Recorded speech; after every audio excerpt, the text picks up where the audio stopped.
Good day to you all. How are you today? I hope you are all doing well. Let's thank God for this fantastic day. மரத்தடி நிழலில் ஆங்கில இலக்கண குறிப்புகள், grammar tips and the shade of the tree. 50 days.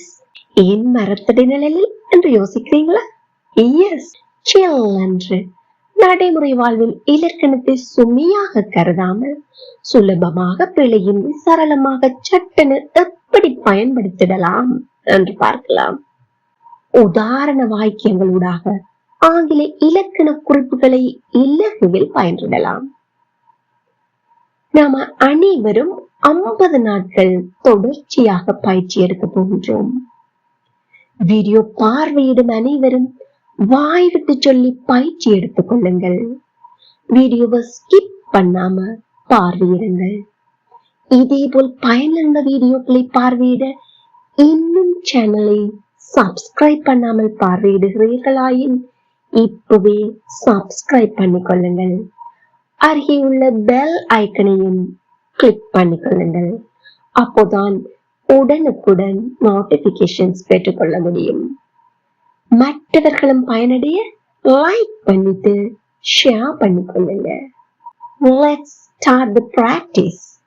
Day 16. Indefinite past result use. அதாவது கால வரையறையற்ற இறந்த கால விளைவின் பயன்பாடு.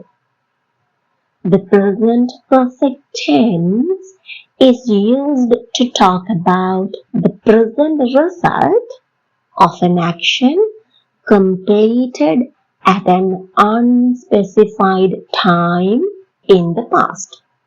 In the present perfect tense in மற்றொரு பயன்பாடாக கால வரையறையற்ற இறந்த கால முற்றுப்பெற்ற ஒரு செயற்பாடின் நிகழ்கால விளைவின் பயன்பாட்டை குறிப்பிடலாம். ஞாபகத்தில் வைத்துக் கொள்ளுங்கள், நிகழ்கால விளைவின் பயன்பாட்டை குறிப்பிடலாம். உதாரணங்கள் பார்ப்போமா? ஷீலா என்பவர் உங்கள் நண்பி. நீண்ட கூந்தல் வைத்திருந்த ஒருவர். தற்போது அவரை குட்டியான கூந்தலோடு பார்க்கிறீர்கள். பார்த்ததும் என்ன கூறுவீர்கள் அவரிடம்?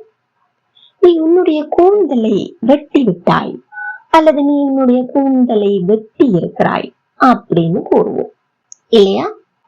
Did something happen in the past? ஏதாவது இறந்த காலத்தில் நடைபெற்றிருக்கிறதா? அதாவது கடந்த காலத்தில்? Yes, ஆம். Do we know when it happened? No. எப்போ நடந்தது என்று தெரியுமா? இல்ல. Is there a result in the present? அதாவது தற்சமயத்தில் அதன் விளைவை நாம் பார்க்கின்றோமா அல்லது இருக்கின்றதா? ஆம். இப்போது நாம் அவரை குட்டையான கூந்தலுடன் பார்க்கின்றோம். ஆங்கிலத்தில் இதை எப்படி சொல்லலாம்? You have cut your hair.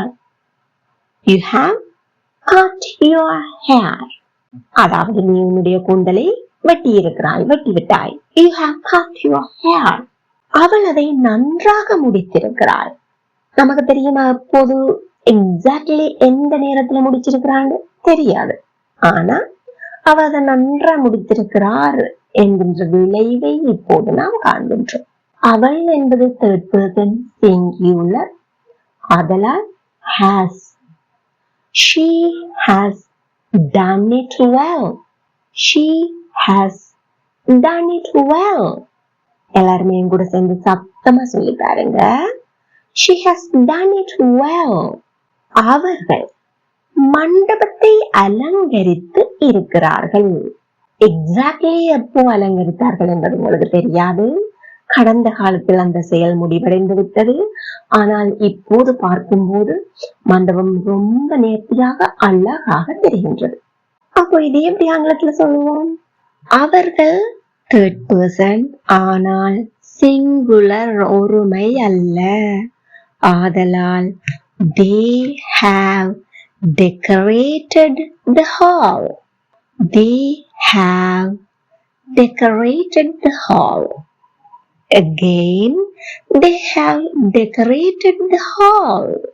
அவர்கள் மண்டபத்தை ஒழுங்குபடுத்தி இருக்கிறார்கள். ஒழுங்குபடுத்துதல் arrange, அதனுடைய past participle வடிவம் arrange, arranged, arranged. அப்போ they have arranged the hall. இங்கு அவர்கள் எப்போது இந்த செயலை முடித்தார்கள் எக்ஸாக்ட்லி அப்படின்னு எங்களுக்கு தெரியாது. சட்டியா துல்லியமா எப்ப முடிச்சாங்கன்னு தெரியாது. ஆனா வேலை முடிஞ்சிருக்கு. மண்டபம் ரொம்ப நேர்த்தியாக ஒழுங்கமைக்கப்பட்டிருக்குது. அப்போ அந்த விளைவை பார்த்து நாம் இதை சொல்கின்றோம். They have arranged the hall. எங்கூட சேர்ந்து சத்தமா சொல்லி பாருங்க. They have arranged the hall. அவன் அதை விரைவாக முடித்திருக்கிறான். எக்ஸாக்ட்லி எப்போ முடித்திருக்கிறான் என்பது உங்களுக்கு தெரியாது. இருந்தாலும் அந்த செயல் முடிவடைந்திருக்கிறது. எதை வைத்து விரைவாக என்கிறீர்கள்? நீங்க ஒவ்வொரு வேலைக்கும் இவ்வளவு நேரம் எடுக்கும் என்று நினைக்கிறீர்கள். ஆனால் அந்த நேரத்தை விட முன்பே முடித்திருக்கிறான். அப்ப இதே ஆங்கிலத்தில் எப்படி சொல்லலாம்? Very good. He என்பது third person singular, ஆதலால் has பயன்படுத்த வேண்டும். முடித்தல் என்பது finish, அதனுடைய past participle வடிவம் finish, finished, finished. He has finished it quickly. He has finished it quickly.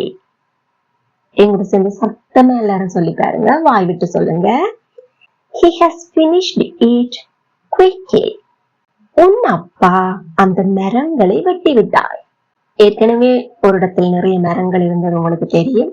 அதை வெட்டி இருக்கக்கூடிய நபர் நீங்கள் யாரிடம் பேசுகிறீர்களோ அவருடைய அப்பா. வெட்டியதன் விளைவாக இப்போது மரங்களை காணவில்லை. ஆதலால் இங்கும் நாம் present perfect tense தான் பயன்படுத்துவோம். உன் அப்பா, your dad, third person singular, ஆதலால் has. வெட்டுதல் cut, அதனுடைய past participle வடிவமும் cut தான். ஏன் cut, cut, cut. சொல்லி பார்ப்போமா? Your dad has cut those trees. Your dad has cut those trees. Again, your dad has cut those trees. எங்கூட சேர்ந்து சத்தமா வாய் விட்டு சொல்லி பாருங்க.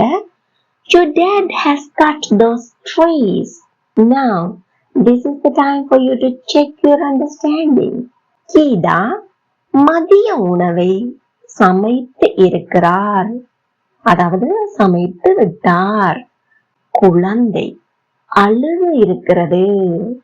தற்போது அதன் கண்களில் கண்ணீர் துளியை காணலாம். ஏதோ ஒன்றை வைத்து அழுது இருக்கின்றது என்பதை இனங்காண்கிறீர்கள். அவர்கள் மாங்காய்களை பறித்து இருக்கிறார்கள். Now, comment your answers. Opportunity is best platform to showcase your ability. விடைகள் சரியோ தவறோ என்று எந்தவித கவலையுமின்றி உங்களுடைய விடைகளை கமெண்டில் சொல்லுங்கள். இது தொடர்பாக உங்களுக்கு சந்தேகங்கள் இருப்பின் அவற்றையும் கமெண்டில் பதிவிடுங்கள். இந்த வீடியோ உங்களுக்கு பயனுள்ளதாக இருந்தால் இப்போதே ஒரு லைக் பண்ணிட்டு ஷேர் பண்ணிக்கொள்ளுங்க. இதே போல் மேலும் பயனுள்ள வீடியோக்களை பார்வையிட இந்த சேனலை இதுவரை சப்ஸ்கிரைப் பண்ணாவிட இப்போதே subscribe பண்ணிக்கொள்ளுங்கள். Thank you for watching.